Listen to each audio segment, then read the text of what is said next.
গত বছরের জুলাই আগস্টে ছাত্র জনতার অভ্যুত্থানের মুখে দেশ ছেড়ে পালিয়ে যান সাবেক প্রধানমন্ত্রী শেখ হাসিনা।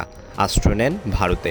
বিভিন্ন সূত্রের তথ্য অনুযায়ী নয়াদিল্লির অভিজাত লুটিয়েন্স বাংলো জোনের একটি সুরক্ষিত বাড়িতে তাকে রাখা হয়েছে।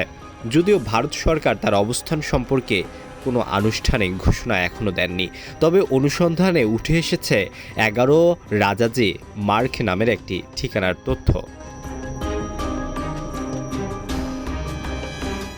একটি অনুসন্ধানে উঠে এসেছে শেখ হাসিনার নিরাপত্তার দায়িত্বে রয়েছেন ভারতের কেন্দ্রীয় নিরাপত্তা উপদেষ্টা অজিত দোভাল। লুটিয়েন্স এলাকাটি মূলত ভারতীয় মন্ত্রী, শীর্ষ আমলা এবং গুরুত্বপূর্ণ ব্যক্তিদের জন্য সংরক্ষিত। 10 এবং 12 রাজাজি মার্গের মাঝামাঝি 11 রাজাজি মার্গে থাকা সত্ত্বেও সেটির কোনো অস্তিত্ব খুঁজে পাওয়া যায়নি। ধারণা করা হচ্ছে এটি ক্যামোফ্লেজ করা হয়েছে বা আর্মি দপ্তরের সঙ্গে সংযুক্ত করা হয়েছে।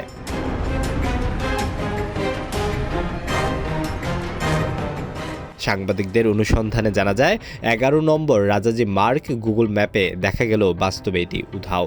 এলাকাটি আশপাশে কঠোর নিরাপত্তা, নারী পুলিশ সদস্যদের উপস্থিতি এবং সেনাবাহিনীর সরব অবস্থান সন্দেহ আরও বাড়িয়ে তুলছে। ধারণা করা হচ্ছে শেখ হাসিনা এই বাড়িতেই আছেন এবং তার চলাচল নিয়ন্ত্রিতভাবে করা হয়েছে।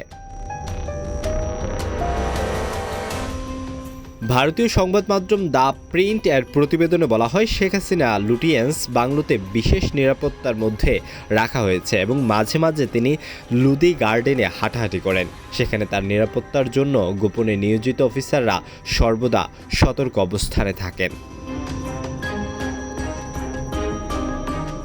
আরেকটি সূত্র জানায়, গত 5 আগস্ট ছাত্র জনতার আন্দোলনের জেরে পদত্যাগ করে ভারতীয় বিমান ঘাঁটি হিন্দনে অবতরণ করেন শেখ হাসিনা। তখনই তার সঙ্গে দেখা করেন অজিত দোভাল এবং ভারতীয় সেনাবাহিনীর উচ্চপদস্থ কর্মকর্তারা। কিছুদিন ওই বিমান ঘাঁটিতে থাকার পর তাকে লুটিয়েন্স দিল্লির একটি বিশেষ সংরক্ষিত বাংলোতে সরিয়ে নেওয়া হয়।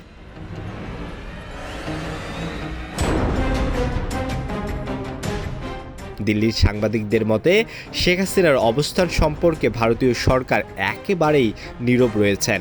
ফোন ইন্টারভিউয়ের জন্য কোনো সুযোগ দেওয়া হচ্ছে না। ধারণা করা হচ্ছে অজিত দোভাল সহ কেবল কয়েকজন শীর্ষ নিরাপত্তা কর্মকর্তা ছাড়া তার প্রকৃত অবস্থান সম্পর্কে কেউ অবগত নন। বর্তমানে 11 নম্বর রাজাজি মার্গের অস্তিত্ব নিয়ে রহস্য আরও ঘনীভূত হয়েছে।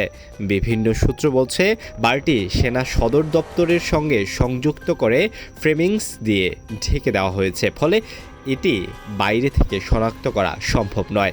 এর নিরাপত্তা ব্যবস্থার মধ্যে শেখ হাসিনা রয়েছেন বলেও অনেকেই অনুমান করছেন।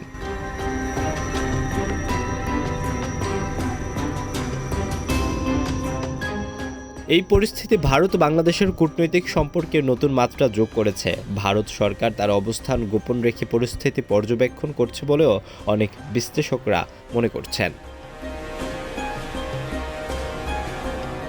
আলওয়ান খান, ঢাকা প্রকাশ।